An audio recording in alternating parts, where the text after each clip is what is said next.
Periodo natalizio, periodo in cui escono alcune tipologie di dolciumi che arricchiscono la nostra cucina e sono fondamentalmente piatti della nostra tradizione, come per esempio il panettone, il pandoro, il torrone. Però noi abbiamo anche i nostri cani, i nostri gatti, e quindi è importante in questo video andare a vedere se panettone, pandoro, torrone sono alimenti che ci possono dare problemi se noi diamo al nostro cane, al nostro gatto questo tipo di alimento, o se malauguratamente cade dal nostro tavolo, molto spesso non così casualmente, e il nostro animale lo può mangiare. Allora, premettiamo, sarebbe sempre meglio alimentare i nostri animali in modo corretto, quindi capite da soli che questi tipi di dolciumi non sono adatti ai nostri cani, ai nostri gatti. Il panettone è da evitare al 110%, anche perché contiene l'uvetta, e l'uvetta si è visto che può dare dei problemi, soprattutto a livello renale, quindi sarebbe meglio non darlo assolutamente anche per questi problemi. Pandoro fondamentalmente, ripeto, sono molto contrario a dare questi tipi di alimenti, ma so perfettamente che un pezzettino lo date, probabilmente un pezzettino piccolo non succede nulla, però io tenderei a non dare ai vostri cani, ai vostri gatti questo. È chiaro che se vi mangia 2 briciole, un pezzettino, non muore il cane, ovviamente da evitare in quei soggetti, per esempio col diabete, chiaramente quelli vabbè, dovreste già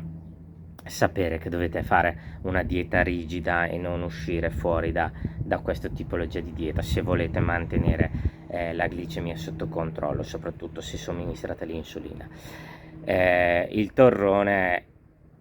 bisogna stare attenti, perché fondamentalmente, a parte la durezza del torrone, che per carità alcuni cani gli distruggono tutto, quindi non è quello il problema, però anche quello sono molto carichi di zuccheri, molto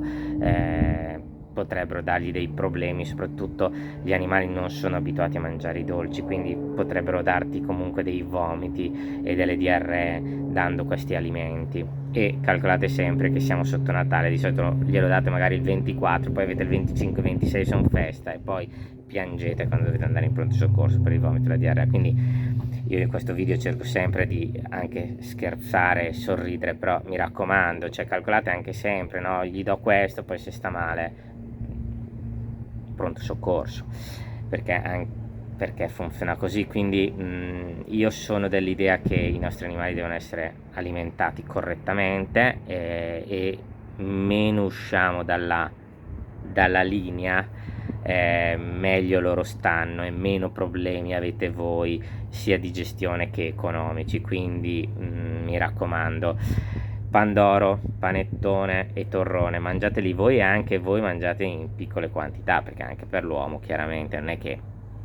l'uomo può divorarsi tutto, anche l'uomo dovrebbe contenersi chiaramente a mangiare questi tipi di dolci, e quindi non esagerate. Sono buoni, sono molto gustosi, però sia per noi